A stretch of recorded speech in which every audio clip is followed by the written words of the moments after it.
굿모닝 데일리 지저스 금요일 아침입니다. 오늘은 욥기 18장에서 20장 말씀인데요. 18장부터 빌닷이 나서서 그 두 번째 발언을 시작합니다. 그는 다시금 욥을 지적하며 악인을 반드시 처벌받는다는 하나님의 정의에 대한 논리를 전개합니다. 19장에 욥 또한 그의 답변을 시작하며 왜 친구들인 너희들이 하나님이라도 된 듯 나를 핍박하냐고 호소하고 하나님이 자신의 구원자가 되실 것이라고 외칩니다. 이런 욥의 주장에 20장부터 소발 또한 그의 두 번째 발언을 이어가는데요. 그는 욥을 책망하며 하나님은 반드시 악인을 심판하시는데 욥이 그런 악인이다라고 이야기합니다.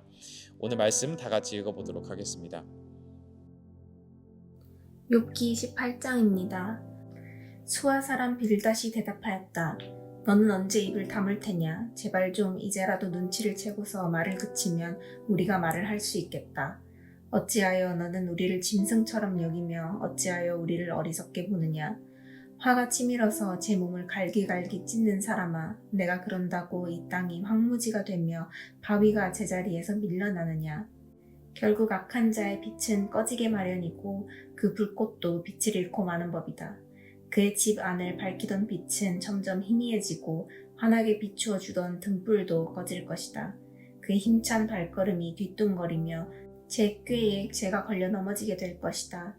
제 발로 그물에 걸리고 스스로 함정으로 걸어 들어가니 그의 발 뒤꿈치는 덫에 걸리고 올가미가 그를 단단히 쥘 것이다. 땅에 묻힌 밧줄이 그를 기다리고 길목에 숨겨진 덫이 그를 노린다. 죽음의 공포가 갑자기 그를 엄습하고 그를 시시각각으로 괴롭히며 잠시도 그를 놓아주지 않을 것이다. 악인이 그처럼 부자였어도 이제는 굶주려서 기운이 빠지며 그 주변에 재앙이 늘 도사리고 있다. 그의 살갗은 성한 곳 없이 썩어 들어가고 마침내 죽을 병이 그의 팔다리를 파먹을 것이다. 그는 믿고 살던 집에서 쫓겨나서 죽음의 세계를 통치하는 왕에게로 끌려갈 것이다. 그의 것이라고는 무엇 하나 집에 남아있지 않으며 그가 살던 곳에는 유황이 뿌려질 것이다. 밑에서는 그의 뿌리가 마르고 위에서는 그의 가지가 잘릴 것이다. 이 땅에서는 아무도 그를 기억하지 못하고 어느 거리에서도 그의 이름을 부르는 이가 없을 것이다. 사람들이 그를 밝은 데서 어두운 곳으로 몰아넣어 사람 사는 세계에서 쫓아낼 것이다. 그의 백성 가운데는 그의 뒤를 잇는 자손이 남아있지 않을 것이다. 그의 집안에는 남아있는 이가 하나도 없을 것이다. 동쪽 사람들이 그의 종말을 듣고 놀라듯이 서쪽 사람들도 그의 말로를 듣고 겁에 질릴 것이다. 악한 자의 집안은 반드시 이런 일을 당하며 하느님을 알지 못하는 자가 사는 곳이 이렇게 되고 말 것이다. 아멘. 19장입니다. 욥이 대답하였다. 내가 언제까지 내 마음을 괴롭히며 어느 때까지 말로써 나를 산산조각 내려느냐. 너희가 나를 모욕한 것이 이미 수십 번이거늘 그렇게 나를 학대하고도 부끄럽지도 않으냐. 참으로 내게 잘못이 있다 하더라도 그것은 내 문제일 뿐이고 너희를 괴롭히는 것은 아니다. 너희 생각에는 너희가 나보다 더 낫겠고 내가 겪는 이 모든 고난도 내가 지은 죄를 증명하는 것이겠지. 그러나 이것만은 알아야 한다. 나를 궁지로 몰아넣으신 분이 하나님이시고 나를 그물로 덮어 씌우신 분도 하나님이시다. 폭력이다 하고 부르짖어도 듣는 이가 없다. 살려달라 하고 부르짖어도 귀를 기울이는 이가 없다. 하나님이 내가 가는 길을 높은 담으로 막으시니 내가 지나갈 수가 없다. 내 가는 길을 어둠으로 가로막으신다. 내 영광을 거두어 가시고 머리에서 면류관을 벗겨 가셨다. 내 온몸을 두들겨 패시니 이제 내게 희망도 없다. 나무 뿌리를 뽑듯이 내 희망을 뿌리채 뽑아버리셨다. 하나님이 내게 불같이 도하셔서 나를 적으로 여기시고 나를 치시려고 군대를 보내시니 그 군대는 나를 치려고 길을 닫고 내 집을 포위하였다. 그가 내 가족을 내게서 멀리 떠나가게 하시니 나를 아는 이들마다 낯선 사람이 되어버렸다. 친척들도 나를 버렸으며 가까운 친구들도 나를 잊었다. 내 집에 머무르는 나그네와 내 여종들까지도 나를 낯선 사람으로 대하니 그들의 눈에 나는 완전히 낯선 사람이 되고 말았다. 종을 불러도 대답조차 안하니 내가 그에게 애걸하는 신세가 되었고 아내조차 내가 살아 숨쉬는 것을 싫어하고 친형제들도 나를 역겨워한다. 어린 것들까지도 나를 무시하며 내가 일어나기만 하면 나를 구박한다. 친한 친구도 모두 나를 꺼리며 내가 사랑하던 이들도 내게서 등을 돌린다. 나는 피골이 상접하여 뼈만 앙상하게 드러나고 잇몸으로 겨우 연명하는 신세가 되었다. 너희는 내 친구들이니 나를 너무 구박하지 말고 불쌍히 여겨다오. 하나님이 손으로 나를 찌셨는데 어찌하여 너희마저 마치 하나님이라도 된 듯이 나를 핍박하느냐. 내 몸이 이 꼴인데도 아직도 성에 차지 않느냐. 아, 누가 있어 내가 하는 말을 듣고 기억하여 주었으면, 누가 있어 내가 하는 말을 비망록에 기록하여 주었으면, 누가 있어 내가 한 말이 영원히 남도록 바위에 글을 새겨 주었으면. 그러나 나는 확신한다. 내 구원자가 살아계신다. 나를 돌보시는 그가 땅 위에 우뚝 서실 날이 반드시 오고야 말 것이다. 내 살갗이 다 썩은 다음에라도, 내 육체가 다 썩은 다음에라도 나는 하나님을 배울 것이다. 내가 그를 직접 뵙겠다. 이 눈으로 직접 뵐 때에 하나님이 낯설지 않을 것이다. 내 간장이 다 녹는구나. 나는 너희가 무슨 말을 할지 잘 알고 있다. 너희는 내게 고통을 줄 궁리만 하고 있다. 너희는 나를 칠 구실만 찾고 있다. 그러나 이제 너희는 칼을 두려워해야 한다. 칼은 바로 죄 위에 내리는 하나님의 분노다. 너희는 심판하시는 분이 계시다는 것을 알아야 할 것이다. 아멘. 20장입니다. 나아마 사람 소발이 대답하였다. 입을 다물고 있으려 했으나 내 말을 듣고 있자니 화가 나서 참을 수가 없다. 내가 하는 말을 듣고 있자니 모두 나를 모욕하는 말이다. 그러나 깨닫게 하는 영이 내게 대답할 말을 일러주었다. 너도 이런 것쯤은 알고 있을 것이다. 이 땅에 사람이 생기기 시작한 그 옛날로부터 악한 자의 승전가는 언제나 잠깐뿐이었으며 경건하지 못한 자의 기쁨도 순간일 뿐이었다.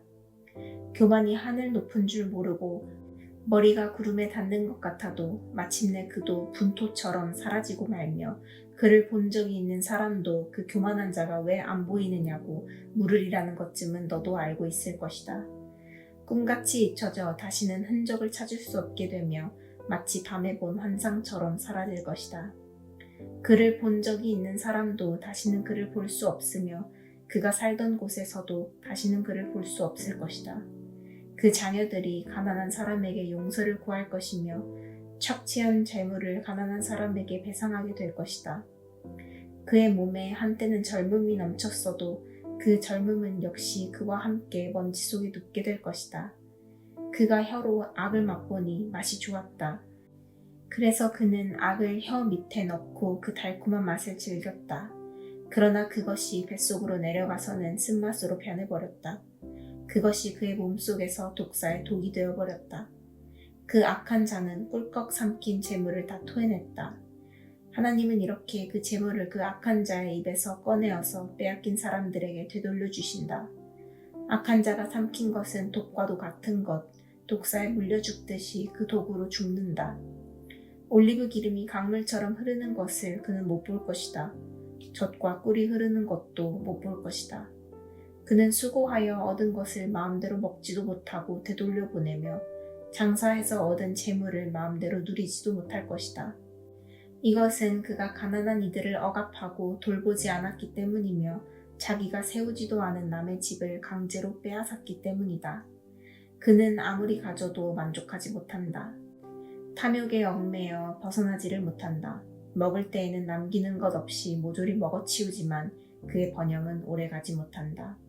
성공하여 한 해 끝까지 이를 때에 그가 재앙을 만나고 온갖 불운이 그에게 밀어닥칠 것이다. 그가 먹고 싶은 대로 먹기에 놓아두어라. 하나님이 그에게 맹렬한 진노를 퍼부으시며 분노를 비처럼 쏟으실 것이다. 그가 철 무기를 피하려 해도 놋 화살이 그를 꿰뚫을 것이다. 등을 뚫고 나온 화살을 빼낸다 하여도 쓸개를 휘젓고 나온 번쩍이는 활촉이 그를 겁에 질리게 할 것이다.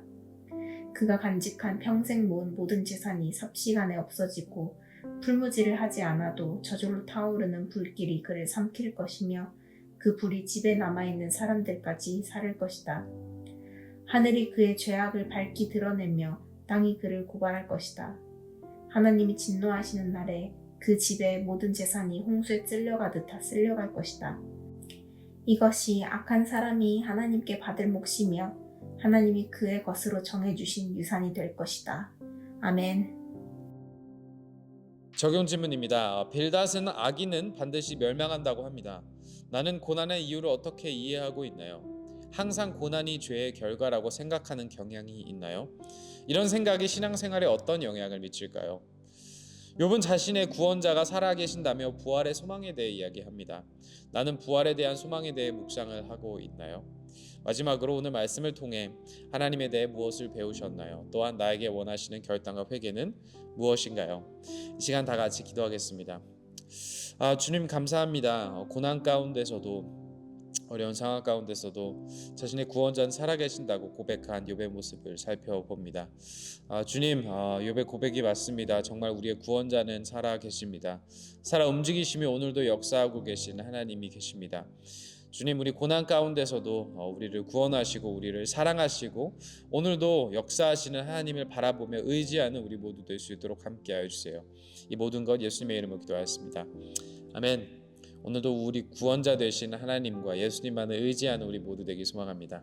Embrace Jesus, embrace people.